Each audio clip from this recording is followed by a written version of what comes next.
Chapter 5. As winter drew on, Molly became more and more troublesome. She was late for work every morning and excused herself by saying that she had overslept, and she complained of mysterious pains, although her appetite was excellent. On every kind of pretext, she would run away from work and go to the drinking pool, where she would stand foolishly gazing at her own reflection in the water. But there were also rumors of something more serious. One day, as Molly strolled blithely into the yard, flirting her long tail and chewing at a stalk of hay, Clover took her aside. "Molly," she said, "I have something very serious to say to you. This morning I saw you looking over the hedge that divides Animal Farm from Foxwood. One of Mr. Pilkington's men was standing on the other side of the hedge, and I was a long way away, but I am almost certain I saw this. He was talking to you, and you were allowing him to stroke your nose. What does that mean, Molly?"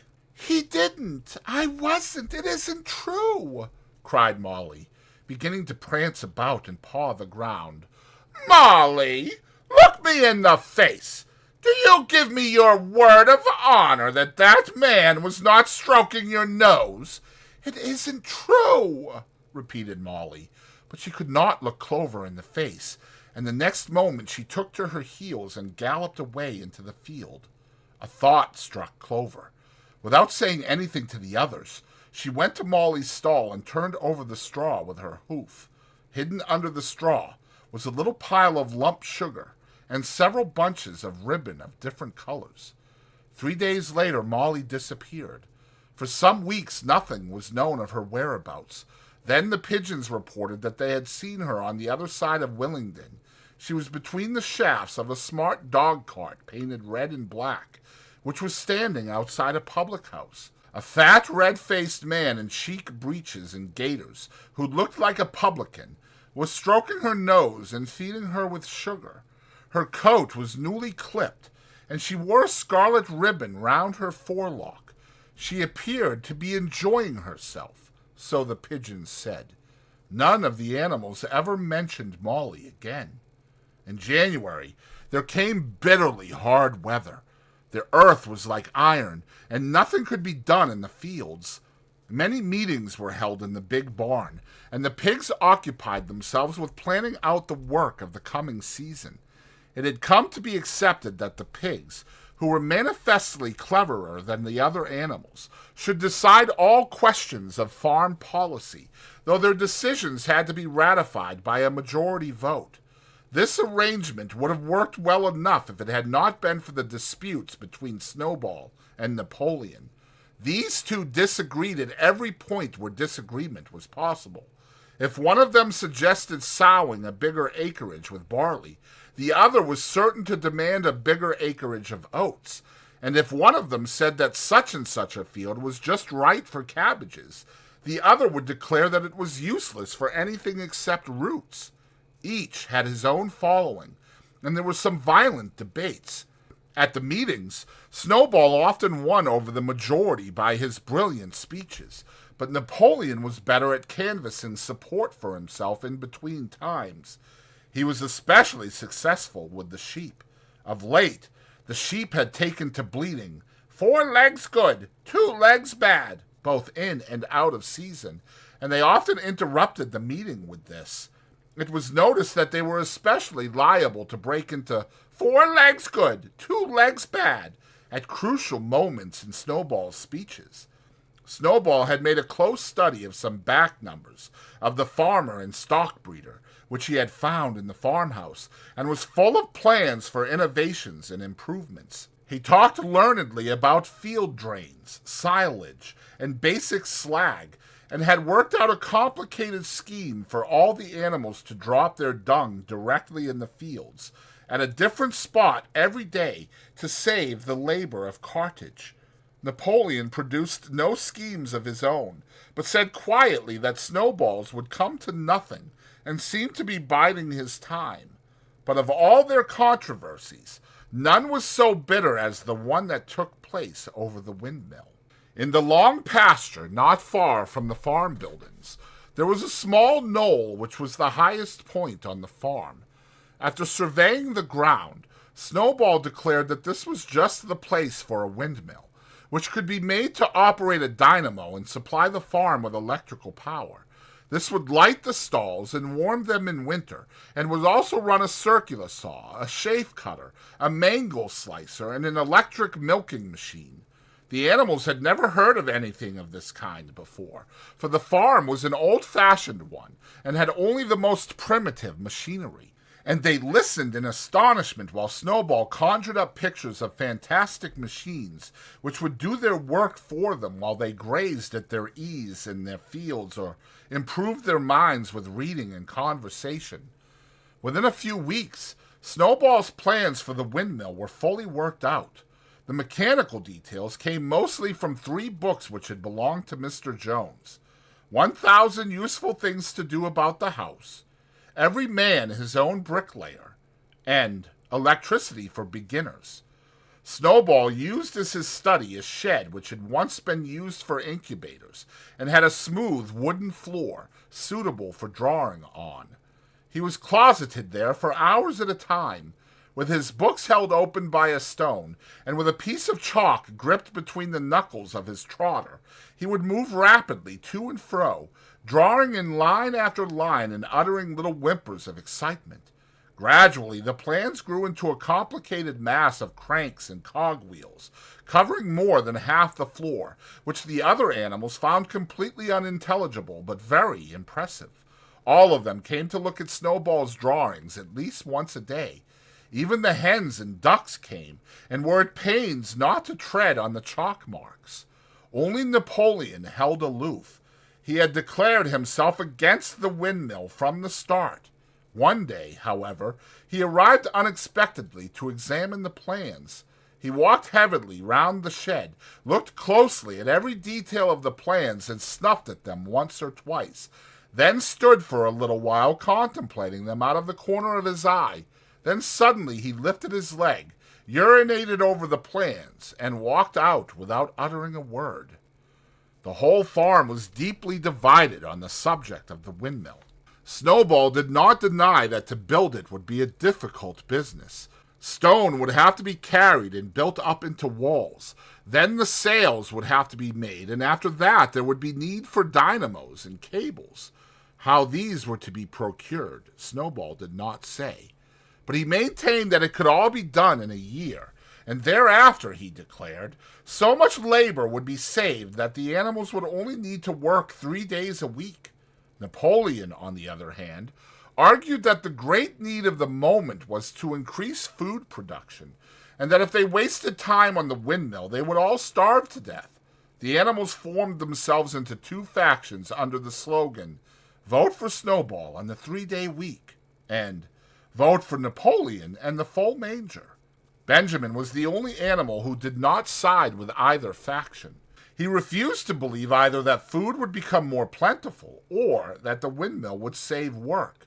Windmill or no windmill, he said, life would go on as it had always gone on. That is, badly. Apart from the disputes over the windmill, there was the question of the defense of the farm. It was fully realized that though the human beings had been defeated in the Battle of the Cowshed, they might make another and more determined attempt to recapture the farm and reinstate Mr. Jones. They had all the more reason for doing so because the news of their defeat had spread across the countryside and made the animals on the neighboring farms more restive than ever. As usual, Snowball and Napoleon were in disagreement. According to Napoleon, what the animals must do was to procure firearms and train themselves in the use of them. According to Snowball, they must send out more and more pigeons and stir up rebellion among the animals on the other farms. The one argued that if they could not defend themselves, they were bound to be conquered. The other argued that if rebellions happened everywhere, they would have no need to defend themselves. The animals listened first to Napoleon, then to Snowball, and could not make up their minds which was right. Indeed, they always found themselves in agreement with the one who was speaking at the moment. At last, the day came when Snowball's plans were completed. At the meeting on the following Sunday, the question of whether or not to begin work on the windmill was to be put to the vote. When the animals had assembled in the big barn, Snowball stood up and, though occasionally interrupted by bleating from the sheep, set forth his reasons for advocating the building of the windmill. Then Napoleon stood up to reply. He said very quietly that the windmill was nonsense and that he advised nobody to vote for it, and promptly sat down again. He had spoken for barely 30 seconds and seemed almost indifferent as to the effect he produced. At this, Snowball sprang to his feet and, shouting down the sheep, who had begun bleating again, broke into a passionate appeal in favor of the windmill. Until now, the animals had been about equally divided in their sympathies, but in a moment Snowball's eloquence had carried them away. In glowing sentences he painted a picture of Animal Farm as it might be when sordid labor was lifted from the animals' backs. His imagination had now run far beyond chaff cutters and turnip slicers. Electricity, he said, could operate threshing machines, plows, harrows, rollers, and reapers and binders, besides supplying every stall with its own electric light, hot and cold water, and an electric heater. By the time he had finished speaking, there was no doubt as to which way the vote would go. But just at this moment Napoleon stood up and, casting a peculiar sidelong look at Snowball, uttered a high-pitched whimper of a kind no one had ever heard him utter before. At this, there was a terrible baying sound outside, and 9 enormous dogs wearing brass-studded collars came bounding into the barn. They dashed straight for Snowball, who only sprang from his place just in time to escape their snapping jaws. In a moment he was out of the door, and they were after him. Too amazed and frightened to speak, all the animals crowded through the door to watch the chase. Snowball was racing across the long pasture that led to the road. He was running as only a pig can run, but the dogs were close on his heels. Suddenly he slipped, and it seemed certain that they had him. Then he was up again, running faster than ever. Then the dogs were gaining on him again. One of them all but closed his jaws on Snowball's tail, but Snowball whisked it free just in time. Then he put on an extra spurt and, with a few inches to spare, slipped through a hole in the hedge and was seen no more. Silent and terrified, the animals crept back into the barn.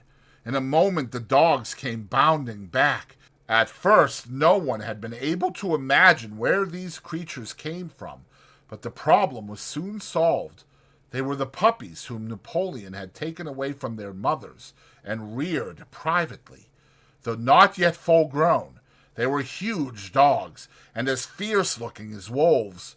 They kept close to Napoleon. It was noticed that they wagged their tails to him in the same way as the other dogs had been used to do to Mr. Jones. Napoleon, with the dogs following him, now mounted onto the raised portion of the floor where Major had previously stood to deliver his speech. He announced that from now on, the Sunday morning meetings would come to an end. They were unnecessary, he said, and wasted time. In future, all questions relating to the working of the farm would be settled by a special committee of pigs, presided over by himself. These would meet in private and afterwards communicate their decisions to the others. The animals would still assemble on Sunday mornings to salute the flag, sing Beasts of England, and receive their orders for the week, but there would be no more debates. In spite of the shock that Snowball's expulsion had given them, the animals were dismayed by this announcement. Several of them would have protested if they could have found the right arguments.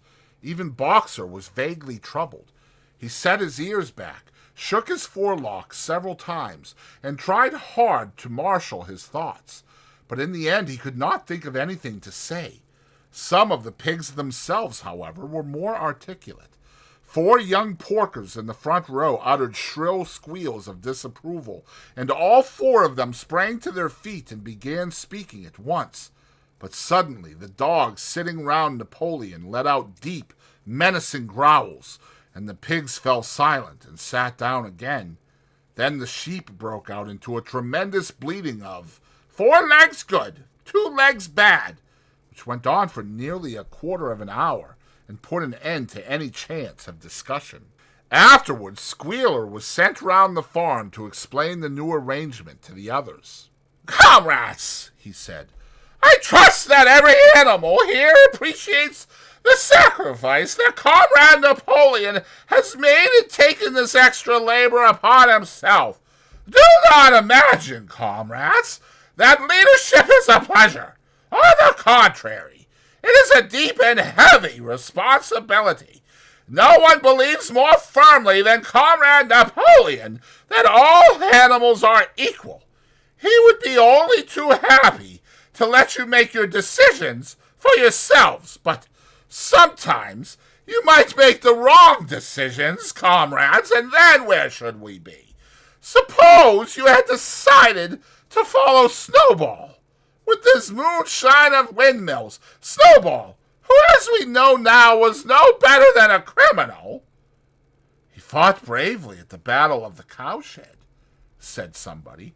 "Bravery is not enough," said Squealer. "Loyalty and obedience are more important, and as to the Battle of the Cowshed, I believe the time will come when we shall find that Snowball's part in it was much exaggerated. Discipline, comrades, iron discipline. That is the watchword for today. One false step, and our enemies would be upon us. Surely, comrades, you do not want Jones back." Once again, this argument was unanswerable. Certainly the animals did not want Jones back. If the holding of debates on Sunday mornings was liable to bring him back, then the debates must stop. Boxer, who had now had time to think things over, voiced the general feeling by saying, "If Comrade Napoleon says it, it must be right." And from then on he adopted the maxim, "Napoleon is always right," in addition to his private motto of, "I will work harder." By this time, the weather had broken and the spring plowing had begun. The shed where Snowball had drawn his plans of the windmill had been shut up, and it was assumed that the plans had been rubbed off the floor. Every Sunday morning at 10 o'clock, the animals assembled in the big barn to receive their orders for the week. The skull of Old Major, now clean of flesh, had been disinterred from the orchard and set up on a stump at the foot of the flagstaff, beside the gun. After the hoisting of the flag, the animals were required to file past the skull in a reverent manner before entering the barn. Nowadays, they did not sit all together as they had done in the past. Napoleon, with Squealer and another pig named Minimus, who had a remarkable gift for composing songs and poems, sat on the front of the raised platform, with the 9 young dogs forming a semicircle round them, and the other pigs sitting behind. The rest of the animals sat facing them in the main body of the barn. Napoleon read out the orders for the week in a gruff, soldierly style, and after a single singing of Beasts of England, all the animals dispersed. On the 3rd Sunday after Snowball's expulsion, the animals were somewhat surprised to hear Napoleon announce that the windmill was to be built after all. He did not give any reason for having changed his mind, but merely warned the animals that this extra task would mean very hard work. It might even be necessary to reduce their rations. The plans, however, had all been prepared, down to the last detail. A special committee of pigs had been at work upon them for the past 3 weeks. The building of the windmill, with various other improvements, was expected to take 2 years. That evening, Squealer explained privately to the other animals that Napoleon had never in reality been opposed to the windmill. On the contrary, it was he who had advocated it in the beginning, and the plan which Snowball had drawn on the floor of the incubator shed had actually been stolen from among Napoleon's papers. The windmill was, in fact, Napoleon's own creation. Why, then, asked somebody, had he spoken so strongly against it? Here Squealer looked very sly. That, he said, was Comrade Napoleon's cunning. He had seemed to oppose the windmill, simply as a maneuver to get rid of Snowball, who was a dangerous character and a bad influence. Now that Snowball was out of the way, the plan could go forward without his interference. This, said Squealer, was something called tactics. He repeated a number of times, "Tactics, comrades, tactics!" skipping round and whisking his tail with a merry laugh. The animals were not certain what the word meant, but Squealer spoke so persuasively, and the 3 dogs who happened to be with him growled so threateningly, that they accepted his explanation without further questions.